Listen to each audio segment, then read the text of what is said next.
नमस्कार, स्वागत है आपका। हिंदी खबर देख रहे हैं आप और मैं हूं आपके साथ श्रेया दीक्षित। बुलेटिन की शुरुआत करते हैं जहां सीएम पुष्कर सिंह धामी ने देहरादून से बॉर्डर ट्रैकिंग अभियान हिमाद्री 2025 का फ्लैग ऑफ किया। इस अभियान का उद्देश्य सीमावर्ती क्षेत्रों में सुरक्षा, जागरूकता और राष्ट्रीय भावना को बढ़ावा देना है। सीएम ने कहा कि राज्य की एकता और अस्मिता को नुकसान पहुंचाने वालों को सख्त चेतावनी दी।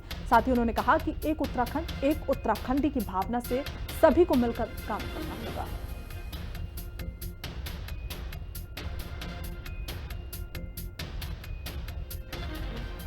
तो सीएम धामी ने हिमाद्री 2025 की शुरुआत की, जहां आपको बता दें उन्होंने कहा कि एक उत्तराखंड और एक उत्तराखंडी की भावना से हम सभी को काम करना होगा। तो इसी के साथ आगे बढ़ना होगा। उत्तराखंड में फिलहाल बॉर्डर ट्रैकिंग मिशन की शुरुआत अब हो चुकी है और मुख्यमंत्री पुष्कर सिंह धामी ने इसकी शुरुआत की। यह विश्वास दिलाना चाहता हूं कि हमारी सरकार अपने विकल्प रहित संकल्प के साथ हमारे सैनिकों, पूर्व सैनिकों और अर्धसैनिक बलों के जवानों तथा बलिदानियों के आश्रितों के हितों के लिए इसी प्रकार निरंतर आगे भी कार्य करती रहेगी। दावी सरकार में कैबिनेट मंत्री गणेश जोशी की मुश्किलें फिर बढ़ती हुई नजर आ रही है। मंत्री जोशी के खिलाफ आय से अधिक संपत्ति और सरकारी धन के दुरुपयोग को लेकर दायर याचिका पर हाईकोर्ट में सुनवाई हुई है, जिसमें कोर्ट ने कैबिनेट मंत्री ने 23 जुलाई तक अपना पक्ष रखने को कहा है।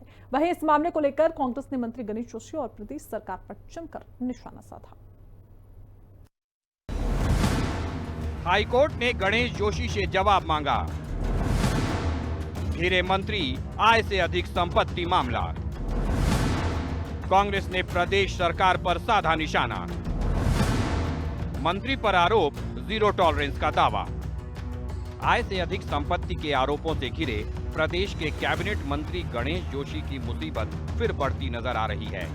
हाईकोर्ट ने कैबिनेट मंत्री गणेश जोशी पर बागवानी, जैविक खेती, विदेशी दौरों और निर्माणाधीन सैन्य धाम के निर्माण में गड़बड़ी और अनियमितता के आरोपों सहित आय से अधिक संपत्ति के मामले में दायर याचिका पर सुनवाई की।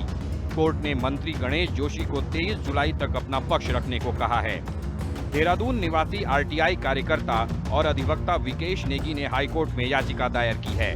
याचिका में कहा गया है कि गणेश जोशी ने सरकारी धन का दुरुपयोग किया है।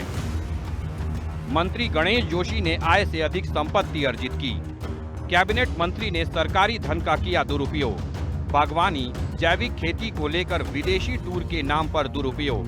निर्माणाधीन सैन्य धाम के निर्माण में गड़बड़ी और अनियमितता। याचिकाकर्ता का कहना है कि इन तमाम मामलों को लेकर दायर याचिका पर हाईकोर्ट ने सुनवाई करते हुए मंत्री जोशी से जवाब तलब किया है। सवाल ये होता है कि ये सोर्सेज कहाँ से आए। तो वही मामला हमने पहले एडीजे विजिलेंस कोर्ट में डाला था और उसके बाद उन्होंने उस पर हमें ये कह के उसको खारिज करा कि आपने विजिलेंस को एफिडेविट नहीं दिया। बाकी उन्होंने माना है कि सब है, आय से अधिक संपत्ति है, सब कुछ है, पर लेकिन उन्होंने एफिडेविट का हवाला देके कि आपने विजिलेंस को एफिडेविट नहीं दिया।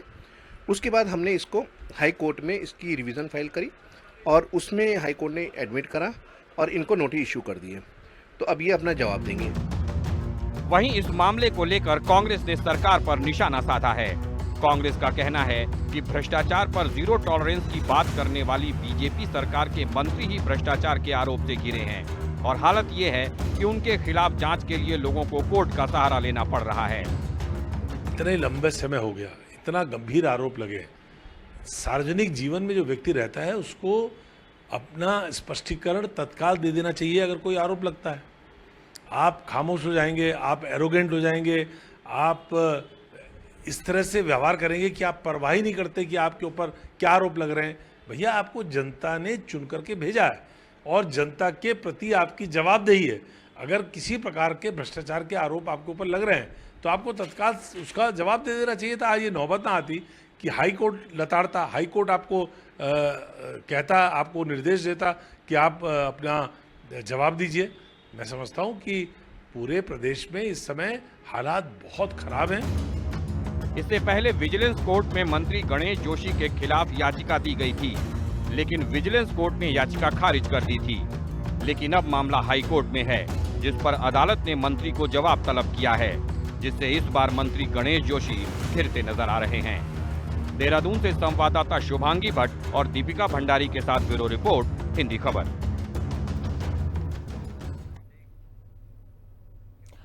तन मन और जीवन देश को समर्पित करने की शपथ के साथ देहरादून के भारतीय सैन्य अकेडमी से 419 जेंटलमैन कैडेट पास आउट होकर भारतीय सेना का हिस्सा बने। इसके साथ ही 9 मित्र देशों के 32 कैडेट भी पास आउट हुए। भव्य पासिंग आउट परेड में श्रीलंका की सेना प्रमुख लेफ्टिनेंट जनरल BKGM लसंथा रोडिग्रो ने बतौर रिव्यूइंग ऑफिसर शिरकत कर परेड की सलामी ली। शनिवार सुबह 6:38 पर मार्शल कॉल के साथ परेड का आगाज हुआ। एडवांस कॉल के साथ कैडेट्स कदम ताल करते हुए परेड मैदान में पहुंचे। तो वहीं श्रीलंका के सेना प्रमुख ने परेड का निरीक्षण कर कैडेट्स का हौसला बढ़ाया। इस दौरान उत्कृष्ट प्रदर्शन करने वाले कैडेट्स को सम्मानित भी किया गया। तो वहीं स्वॉर्ड ऑफ ऑनर और सिल्वर मेडल अनिल नेहरा को मिला। तो वहीं कैडेट रोनित रंजन को उत्कृष्ट प्रदर्शन के लिए गोल्ड मेडल से सम्मानित किया गया।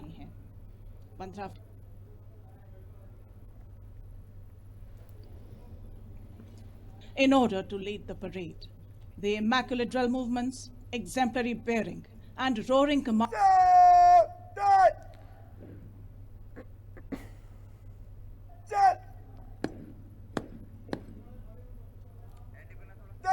तो उत्कृष्ट प्रदर्शन करने वाले कैडेट्स को इस दौरान सम्मानित किया गया। आपको बता दें कि कैडेट अनिल नेहरा को इस दौरान स्वॉर्ड ऑफ ऑनर से सम्मानित किया गया। तो वहीं कैडेट रोनित रंजन को भी गोल्ड मेडल इस दौरान मिला। तो आपको बता दें कि IMA में पासिंग आउट परेड का ये भव्य आयोजन किया गया और ये तस्वीरें भी उस वक्त की हम आपको सामने दिखा रहे हैं जहां 419 जेंटलमैन इस दौरान मौजूद रहे।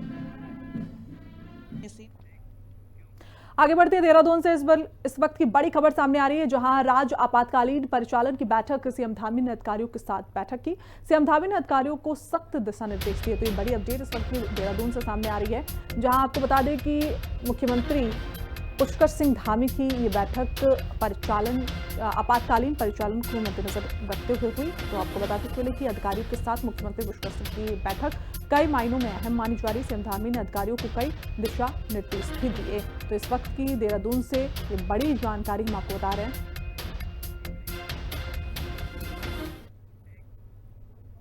आगे बढ़ते बीजेपी कैबिनेट मंत्री रेखा आर्या ने केंद्र सरकार की 11 साल को ऐतिहासिक बताया और महिलाओं को 33% आरक्षण की बड़ी उपलब्धि बताया। वहीं उत्तराखंड महिला कांग्रेस अध्यक्ष ज्योति रौतेला ने कहा कि बीजेपी ने कोविड, अंकिता भंडारी हत्याकांड, कुंभ भगदड़ जैसे मुद्दों पर चुप्पी साधी हुई है। उन्होंने कहा कि 33% आरक्षण कांग्रेस ने पास कराया था, अब बीजेपी को लागू करना चाहिए।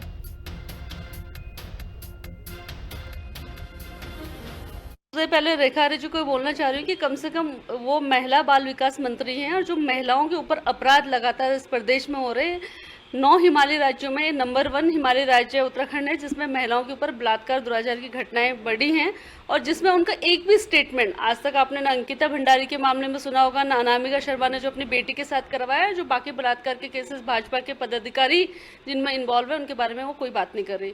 दूसरी बात, 11 साल में जो प्रधानमंत्री मोदी के नाम पे बार बार ये वाहवाही लूटने के काम करे, तो ये भाजपा की वही सरकार है। 11 साल की वही उपलब्धियां हैं जिसमें कोविड में जिन लोगों ने जान गंवाई उनका आंकड़ा आज तक नहीं आ पाया। महाकुंभ में जिन लोगों ने अपनी जान गंवाई उनका आंकड़ा साफ साफ नहीं आ पाया।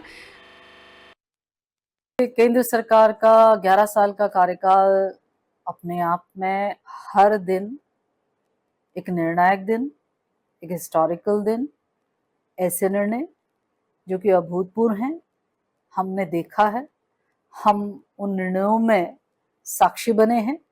और निश्चित रूप से सबसे बड़ा मैं समझती हूँ कि उस निर्णय का एक महिलाओं के दृष्टिगत, महिलाओं की जो बुनियादी जरूरत है, महिलाओं के मान सम्मान की जहाँ आवश्यकता है, वो माननीय प्रधानमंत्री मोदी जी के इस 11 साल के कालखंड में देखने को मिलती है। एक महिला को बिजली की आवश्यकता है, एक महिला को शौचालय की आवश्यकता है, एक महिला को उज्ज्वला गैस की आवश्यकता है, एक महिला को आवास की आवश्यकता है, एक महिला को खाते की आवश्यकता है। मैं समझती हूँ कि ये बेसिक रिक्वायरमेंट जिसे हम मूलभूत आवश्यकताएं कहते हैं, वो माननीय प्रधानमंत्री मोदी जी के कालखंड में ही हमको देखने को मिला है। आगे बढ़ते बीजेपी अध्यक्ष महेंद्र भट्ट ने कांग्रेस को कल पार्टी कहा, जिससे सियासी विवाद छिड़ गया है। कांग्रेस प्रदेश उपाध्यक्ष सूर्यकांत धस्माना ने भाजपा पर पलटवार करते हुए उसे भा से भ्रष्टाचारी और बी से बलात्कारी पार्टी बताया। ये बयान दोनों दलों के बीच जारी राजनीतिक टकराव को और आगे बढ़ाएगा।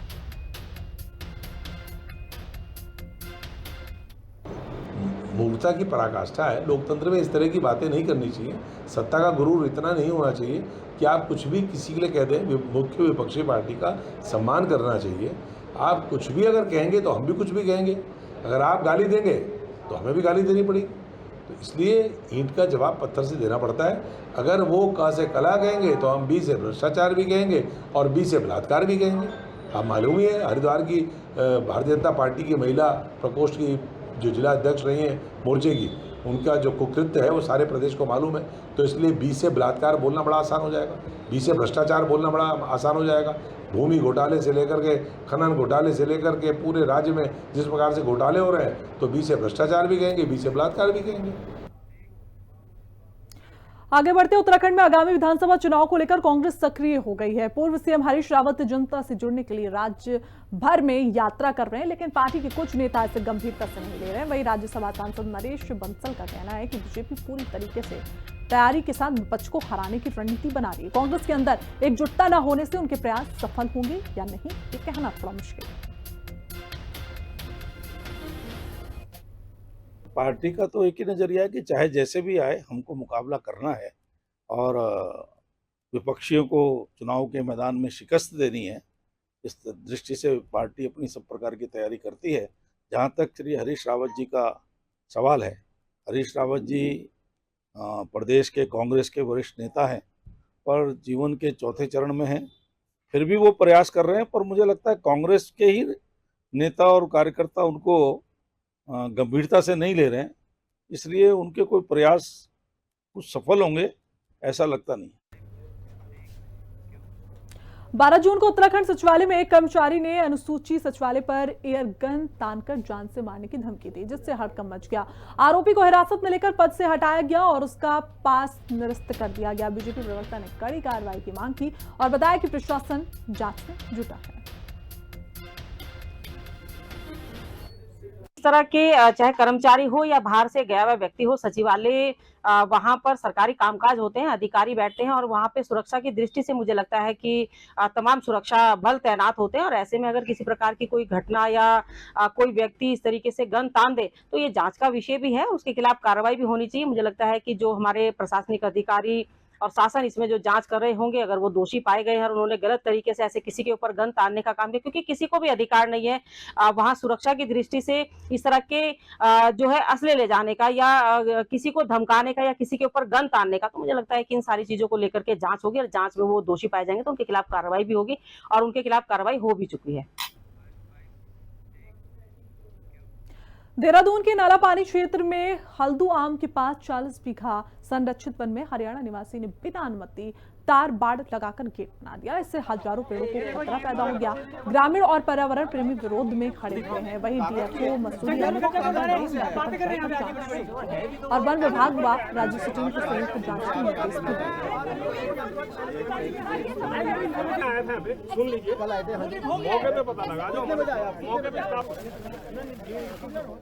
कि सरकार कह रही है कि हमने ज़मीनों को बचाने के लिए मजबूत भू कानून लिया है। ठीक है, सरकार कहती है कि कृषि भूमि बचाने के लिए सरकार ने कड़े कानून बना दिए, इसका बहुत बड़ा प्रचार प्रसार भी किया, लेकिन ना हमारी कृषि भूमि बची। खेत खलियान हमारे लगातार माफिया के कब्जे में जा रहे हैं और अब जंगल भी, माफिया की नज़र जंगलों पर भी है। अभी हम खलंगा के जंगल में हैं, ये रिजर्व फॉरेस्ट है। आप यहाँ पे देखेंगे कम से कम 40 बीघा ऐसी ज़मीन है जिस पर एक माफिया द्वारा यहाँ पर पूरा कब्जा किया जा रहा है और यहाँ आप देखेंगे पाएंगे सैकड़ों की संख्या में पेड़ काटे गए हैं। तो वो कह रहे हैं कि आज ही हम मुकदमा दर्ज कर रहे हैं जिसने भी ये पेड़ काटे हैं और हमने ये भी कहा है जितने यहाँ पर पेड़ है इसका डिमार्केशन होना चाहिए क्योंकि लगातार पेड़ों का कटान हो रहा है। तो उन्होंने कहा कि डिमार्केशन भी करेंगे, एक हम भी अपनी यहाँ पर टीम बनाकर संयुक्त रूप से वन विभाग के साथ ये काम करेंगे। लेकिन कहीं ना कहीं जो ये पूरा घटनाक्रम हुआ है, अगर कोई यहाँ पर कब्जा कर रहा है या कोई यहाँ पर अवैध पातन कर रहा है तो इसमें भूमिका वन विभाग की। देखा एक बहुत बड़ा कंस्ट्रक्शन यहाँ पे चल रहा है, बहुत बड़े बड़े गेट लगे हैं और बहुत बड़ा बैरिगेटिंग लगा है बहुत। तो वहाँ पर एक अनिल शर्मा नाम के एक व्यक्ति थे, मैंने उनसे पूछना चाहा, जानना चाहा कि ये इतना बड़ा कंस्ट्रक्शन यहाँ पे कैसे हो सकता है, क्योंकि इतने सालों से तो मुझे यही पता है कि ये जंगल है, यहाँ पे कुछ हो नहीं सकता है। तो उन्होंने बताया कि ये कोई अशोक अग्रवाल जी नाम के कोई व्यक्ति हैं, उनकी प्राइवेट लैंड है और उन्होंने ये भी बताया कि पास ही में एक आराध्या ग्रीन्स अपार्टमेंट है, वो भी उन्हीं का ही है, तो ये उनकी प्राइवेट लैंड है। तो ये जानने पे हमें जानना चाहा फॉरेस्ट से कि ये फॉरेस्ट का लैंड है या नहीं है। हमने फॉरेस्ट की टीम को कॉल किया, तो उनकी टीम आई हमारे सामने और वो ये कह के अपना बस फॉर्मेलिटी दिखा के हल्का सा वो ये कह के चले गए कि ये फॉरेस्ट का लैंड नहीं है। पे जो ये खलंगा का हमारा रिजर्व फॉरेस्ट एरिया है, इसमें जो है कल एक हमको सूचना मिली थी कि इसके नियर बाई क्षेत्र में जो है किसी प्राइवेट व्यक्ति द्वारा जो है कुछ तारबाड़ का कार्य किया जा रहा है, जिसमें हमारी टीम ने तत्काल कल ही जो है वो मौके पे पहुंच के काम रुकवा दिया था। और क्योंकि जो ओनरशिप रिलेटेड डॉक्यूमेंट्स है वो रेवेन्यू डिपार्टमेंट के पास जनरली रहते हैं, तो आज हमने रेवेन्यू की टीम को भी मौके पर बुलाया और जो हमारा नक्शा है और जो रेवेन्यू का नक्शा है उसका जो है वो मिलान किया गया। तो मिलान के आधार पर अभी जो चीज़ जो निकल के आई है कि ये जो भूमि है वो एक चक के रूप में जो है वो दर्ज है और चक के रूप में आरक्षित वन के भीतर ही जो है ये चक है और इसमें जो है एक किसी निजी व्यक्ति के नाम जो है दर्ज है। तो उसमें फ़िलहाल क्योंकि मौके पे जो है वन खड़ा हुआ है, वन का स्वरूप लिए हुए है, तो इसमें भारत सरकार का जो फॉरेस्ट कंजर्वेशन एक्ट है वो इसमें जो है वो लागू होगा इरिस्पेक्टिव ऑफ द ओनरशिप। आगे बढ़ते यूसीसी में विवाह, शादी, पंजीकरण एवं भूमि रजिस्ट्री आदि की बाबत किए गए नए प्रावधानों के खिलाफ अधिवक्ता आवाज उठा रहे हैं। इसी को लेकर हमारे संवाददाता ने बार काउंसिल उत्तराखंड के पूर्व अध्यक्ष और मौजूदा सदस्य चौधरी सुखपाल सिंह से खास बातचीत की। उन्होंने हाईकोर्ट की बेंच हरिद्वार में स्थापित किए जाने की मांग भी न्याय संगत से बताया। उन्होंने और क्या कुछ कहा, आप भी सुनिए। उत्तराखंड बार काउंसिल के पूर्व चेयरमैन एवं मौजूदा सदस्य चौधरी सुखपाल सिंह हमारे साथ हैं। बात कर लेते हैं, कई मसले हैं। सर, सवाल ये है कि जिस तरह से अधिवक्ताओं द्वारा प्रोटेक्ट किया जा रहा है, यानी कि एक मांग की जा रही है, यूसीसी में कुछ ऐसे प्रावधान किए गए हैं जिनसे वो कह रहे हैं कि अधिवक्ताओं के हित प्रभावित हुए। बार काउंसिल किस तरह देखती है और क्या इसमें आगे भविष्य में क्या तैयारी है? बार काउंसिल उत्तराखंड और बार एसोसिएशन देहरादून और पूरे उत्तराखंड की जितनी भी बारें हैं, इसमें कुछ संशोधन के लिए वो उन्होंने पहले भी प्रोटेस्ट किया था, आगे भी, कल भी इस मामले में एक बहुत बड़ा प्रदर्शन देहरादून में हुआ सचिवालय घेराव का, जिसमें कई हजार अधिवक्ता शामिल हुए। उसमें अधिवक्ता जितने भी हमारे अधिवक्ता साथी हैं, जो भी हैं, चाहे वो बार काउंसिल हो या कोई, वो यूसीसी के खिलाफ नहीं है। वो यूसीसी में कुछ संशोधन चाहते हैं जिससे जैसे कुछ अधिवक्ताओं के हित प्रभावित हो रहे हैं। कुछ जैसा मैरिज रजिस्ट्रेशन का है, रजिस्ट्री ऑनलाइन का है, बहुत सारी मतलब इस तरह की चीज़ें हैं जिनसे अधिवक्ताओं का शामिल ना होना एक बहुत गंभीर विषय है। अधिवक्ताओं के रजिस्ट्रेशन फीस घटाई गई है, बीमा भी है, कई चीज़ की चीज़ें। और एक और इसमें मैं जोड़ देता हूँ, अधिवक्ताओं पर होने वाले हमलों को लेकर के प्रोटेक्ट बिल, यानी कि कई बार डिमांड की गई। बार काउंसिल उत्तराखंड का क्या स्टैंड है? क्या इसमें कुछ संघर्ष आप कर रहे हैं या कोई बड़े स्तर पर बातचीत चल रही है? इसमें ये जो सुप्रीम कोर्ट ने फीस का किया है, ये एक तरीके से मतलब ये समझ में नहीं आता कि क्या सोच के किया है। इसमें अधिवक्ताओं का कोई भी मतलब जो योजनाएं हैं, अधिवक्ताओं के कल्याणकारी योजनाएं हैं, कुछ है, वो कुछ भी चलाने का इसमें पैसा नहीं मिलता। तो इसमें बार काउंसिल उत्तराखंड और बार काउंसिल ऑफ इंडिया ने ये सेंटर गवर्नमेंट से इसमें बिल, अमेंडमेंट बिल लाने की बात चल रही है। अमेंडमेंट बिल आया भी था, लेकिन उसमें कुछ चीज़ें ऐसी थी जिसमें बहुत ज़्यादा विरोध हुआ, इसलिए वो बिल वापस हुआ। अब नए सिरे से इसमें कुछ अमेंडमेंट लाने की बात चल रही है, यानी कि इसमें भी अभी विचाराधीन है। बार काउंसिल उत्तराखंड से लेकर गंभीर है और खासतौर पर हाईकोर्ट की बेंच की मांग हो या फिर यूसीसी में किए गए प्रावधान, यानी जिससे अधिवक्ताओं के हित प्रभावित हो रहे, खासतौर पर वो चाहे शादी ब्याह का पंजीकरण का मामला हो या फिर रजिस्ट्री ऑनलाइन, उसे लेकर के विचार चल रहा है और कई बार वार्ता हो चुकी है। अभी जो नया आंदोलन शुरू हुआ है उसमें आने वाले टाइम में नया निर्णय कोई आएगा और उसे लेकर के बार काउंसिल संघर्ष कर रहा है। जसवीर सिंह, खबर अक्सर।